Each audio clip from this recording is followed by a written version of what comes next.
So I'm working on a larger quilt. What I've been showing before has pretty much been smaller things. This is probably about a twin size. The individual blocks are 16 inches and there's 4 across and 5 down. And if you look here, I have quilted half of it. And the way I do this to get it to fit into the machine is I do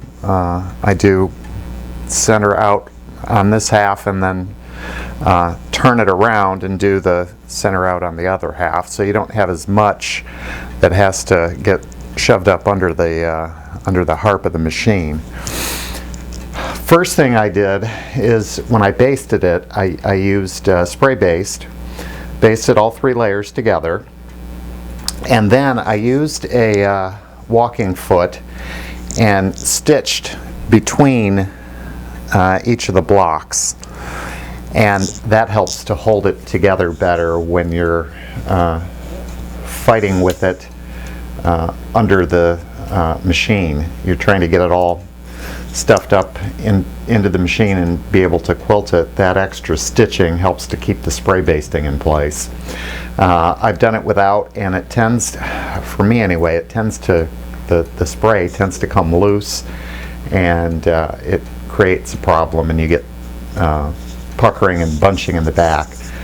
If you do that stitching between the blocks, that helps to hold it in place, and the only place the backing can shift is within the individual block. It can't go any further than that. So if you can keep your one block flat and straight under the machine, you won't get the puckers that you would otherwise get. When I was deciding how to quilt this, by the way, this is a vintage quilt top. I have been unable to identify the pattern, but based on the fabrics, I want to say it's probably from the 30s or 40s. The applique is done with a buttonhole stitch or a blanket stitch. The stems are embroidered. The base fabric is a heavyweight, really quite heavy muslin. The rest of the fabric is cotton.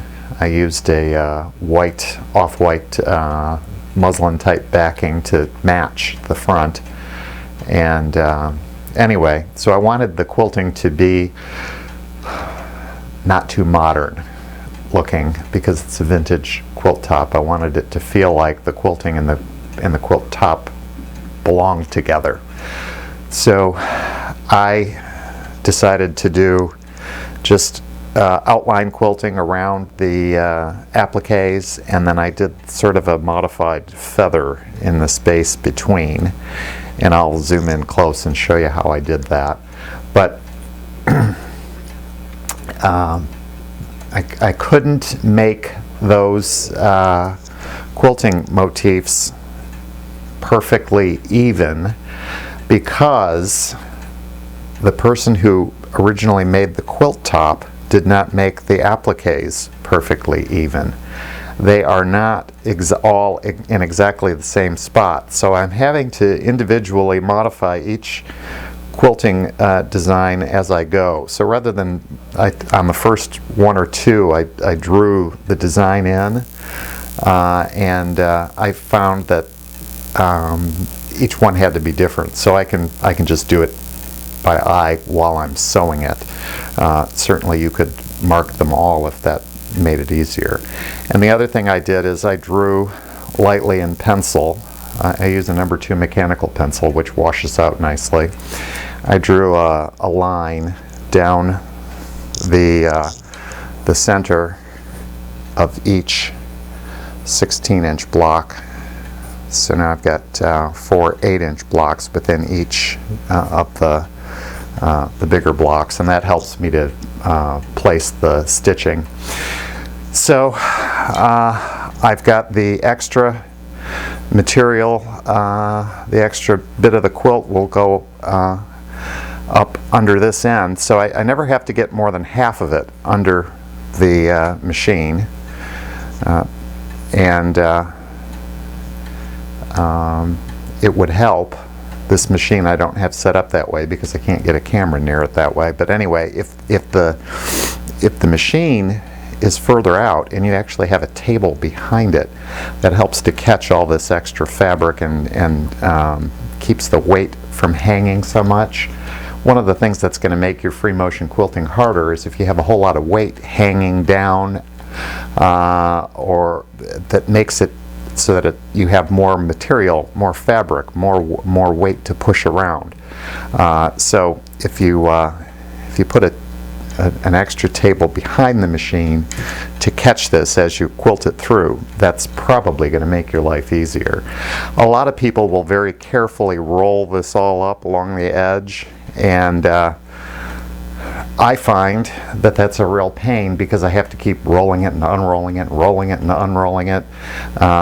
Since it's basted down and stitched between the blocks, I find that it's just as easy to just kind of wad it up and stuff it in there. Now, this is a pretty big machine, so I can get away with that. There's probably 9 inches between the needle and or close. It's probably more like 8.5, but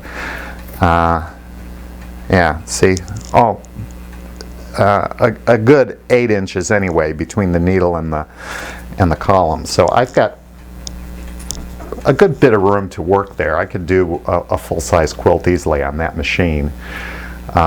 Some of the more modern machines are not nearly as much harp space unless you pay an extra amount for them and get one of the quilting machines that are designed to do machine quilting on, and they have much bigger space. But anyway, I just wanted to show you how I'm doing this. This is a Singer 66 Treadle machine. It's all run by foot power, straight stitch only. It doesn't even have a reverse, and that's all you need to do free motion quilting, just plain straight stitching.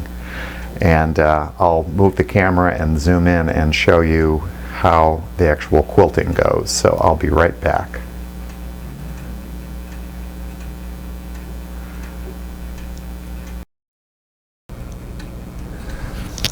So I've got my machine set for free motion quilting.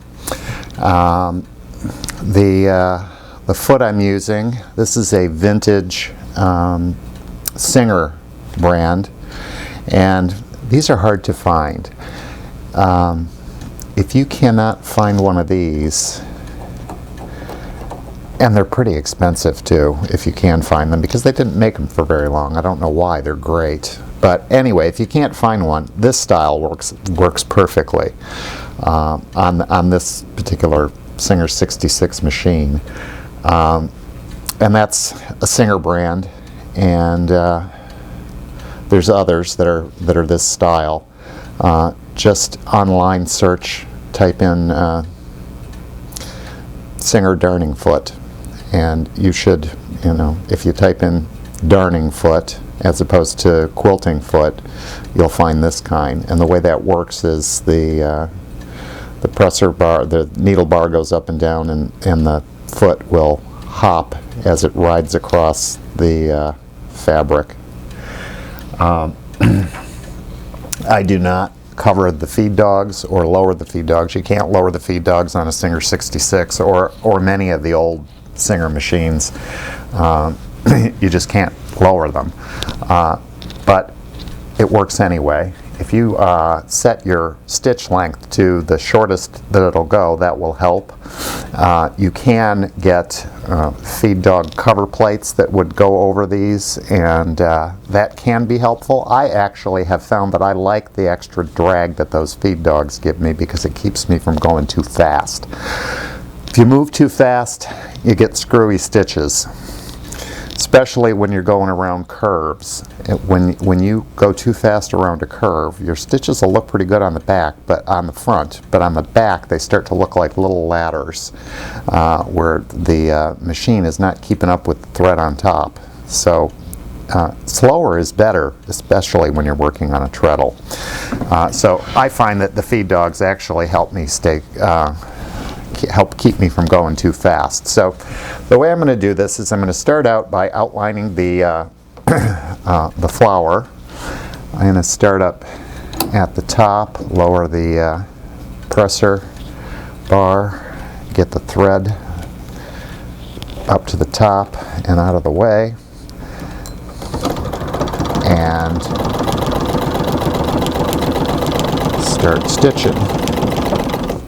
Now I'm not going right exactly at the edge of the applique, but I'm getting close. And you can see I am not going super fast. And you may have to stop periodically and adjust.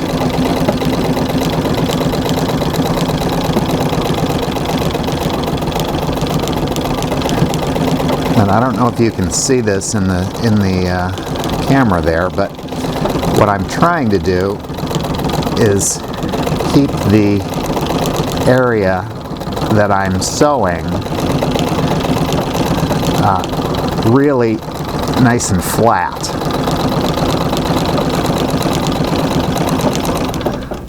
So you see how I'm using my hands to push away and keep a nice flat area right around the area where I'm stitching. Now, if you have trouble making that happen, one of the things that would probably help you is a pair of quilting gloves, which have little rubber dots rubberized on the fingers, and that helps you to get a better grip, you know, so your hands aren't sliding over the fabric, they're gripping it. When I first started, I found that they were quite helpful. However, I also find that they're hot and they drive me crazy. So I've learned to do it without. But for learning, for practicing, and for many people, the quilting gloves are the answer. So don't be afraid to use them. Now, I don't want to have too many places where I'm stopping and starting, because what you need to do when you get to those parts is I have to thread this onto a needle and pull it into the inside of the quilt between the two layers to hide those ends. So I'm trying to do this as much as possible without stopping and starting. So I went around that rose applique all the way around back to the bottom. Now I need to start my feather motif down here.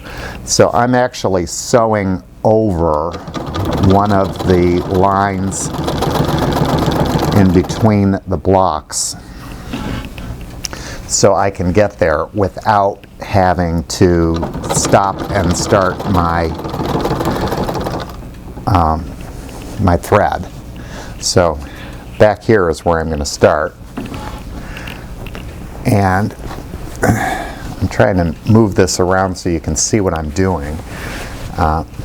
Anyway, so the quilt will go, or the quilt, the feather will go up around that way.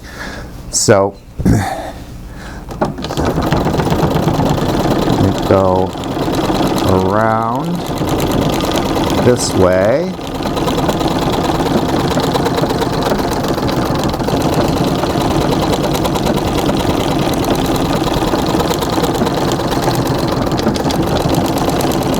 And we'll just start making that fill in that space there.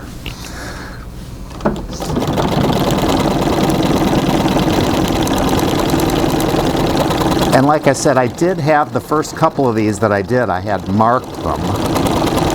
And after doing a few of them with the markings, I found that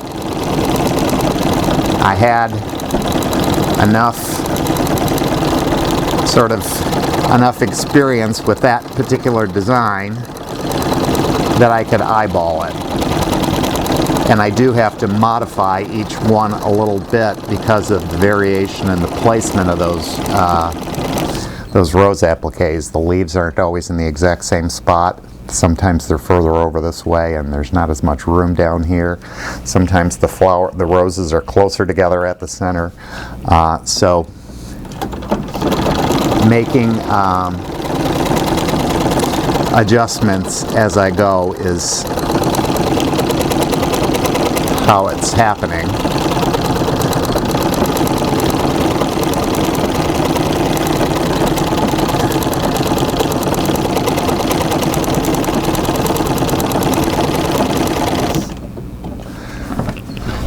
And again, you just have to kind of work to get a nice flat bit and start stitching. I am using 40 weight cotton white thread for the quilting. One of the things that I always think about when I'm going to do a quilt is I think about what would be appropriate for the given design of the quilt. Well, this is an old quilt, and honestly, most likely, oops, I broke my thread because I turned my foot the wrong direction. Most likely, this quilt, when it was made, which I'm presuming was in the 30s, based on the colors and the fabrics, it would have been probably hand quilted. It would have probably been hand quilted with white thread, and that would have been a cotton. So I'm going to use what I feel would have been a similar thread to what they would have used, if that makes sense. Now, there's nothing to say that you couldn't, if you wanted, do a complete juxtaposition of the quilting and the quilt top, and you could do a real modern quilting on an old vintage quilt top. But I like it to be consistent with the era of the quilt. So anyway, white cotton thread. The biggest challenge, I think, in machine quilting, and you're going to have to adjust it every time because every quilt is going to be different, is the tension. You got to adjust that tension to get it so that the thread makes nice stitches front and back, and that when I have a thread tension problem, it usually results in a lot of thread breakage. Now, I broke the thread just a second ago because what I did is I turned with my foot, I made the machine go backwards. And as I'm treadling here, I always have to keep that wheel turning in the same direction, because if it goes backwards, it breaks the thread. So that's what happened. It doesn't happen often to me anymore, but it still happens periodically.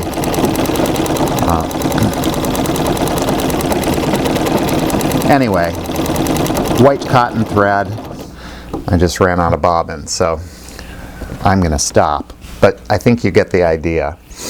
So after I finish this feather, I will stitch back to here, and then come down again and outline this feather, and then I'll do that quilting design between here. Then I'll outline this flower, and I'll do that over here.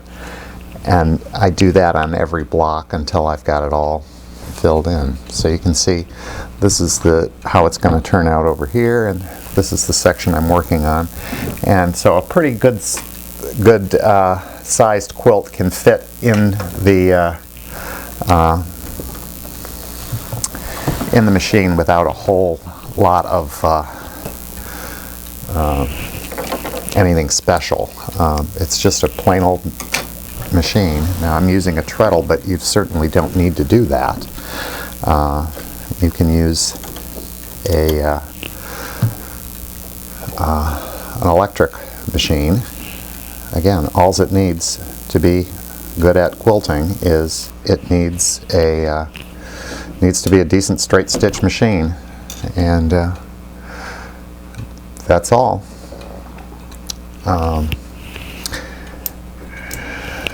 So remember to adjust the tension, play with that a little bit, practice before you start each quilt.